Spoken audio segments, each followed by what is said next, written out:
In the news this week, an ex-presidential aide reveals Barack Obama misled voters over his views on gay marriage. The Red Cross volunteer axed over his views on marriage loses his appeal, and campaigners against named person plans lodge appeal papers.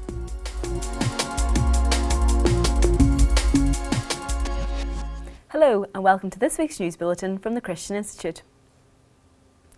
Barack Obama misled Christians over his views on same-sex marriage in the run-up to his election as president, a former advisor has revealed. David Axelrod, who now advises the Labour Party, said that as he sought higher office, Obama deliberately misled voters over his stance on gay marriage. In August 2008, the would-be president told an audience at Saddleback Church in California that he believed in traditional marriage. But in 2012, he revealed his pro-gay marriage view. Define marriage. I believe that marriage is the union between a man and a woman. Now, for me as a Christian,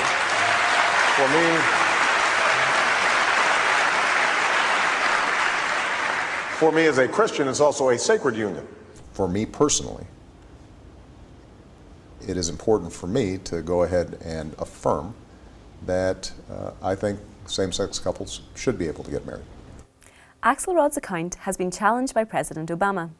However, he went on to say it had been frustrating not to be able to square his view on same-sex couples with religious sensitivities.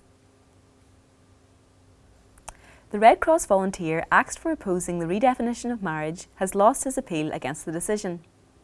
The charity upheld its original ruling to dismiss Brian Barkley, a volunteer for over 18 years, for holding up a sign saying no same-sex marriage in March of last year. In August, he was told the opportunity to volunteer with the organisation had been withdrawn permanently and with immediate effect.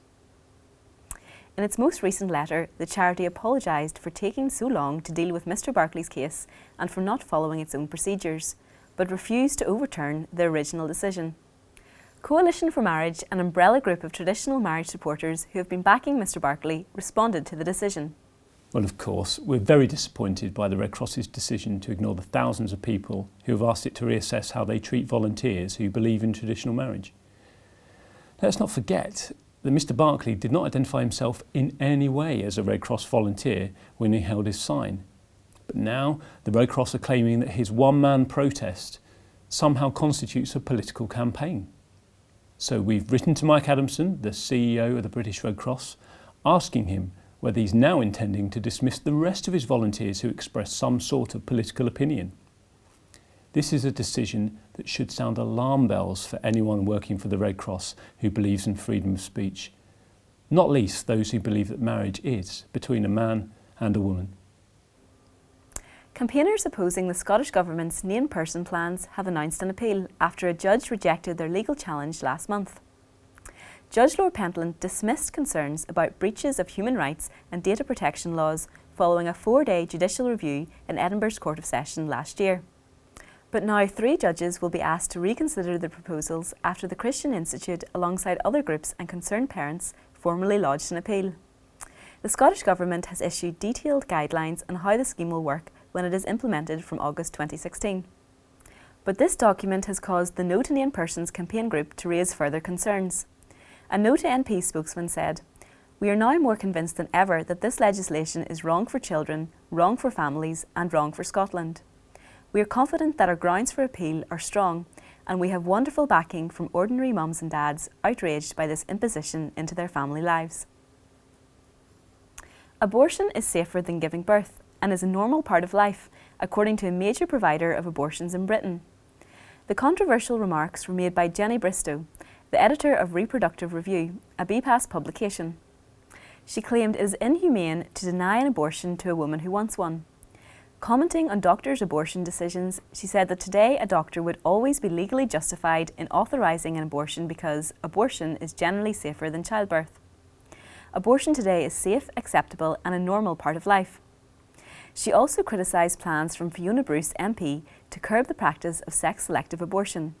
Mrs Bruce has however received widespread support, with MPs voting by 181 to 1 in favour of the idea last year. And finally, the Council of Europe has overwhelmingly backed a report into intolerance against Christians. It urges member states to promote reasonable accommodation, uphold freedom of conscience in the workplace, and respect the rights of parents to provide their children with an education in conformity with their religious or philosophical convictions. The report provides evidence of intolerance towards Christians by referring to several legal cases in the UK and abroad. This includes the high-profile cases of Lillian Liddell and Peter and Hazel Mary Bull, who were backed by the Christian Institute. A spokesman for the Institute welcomed the report.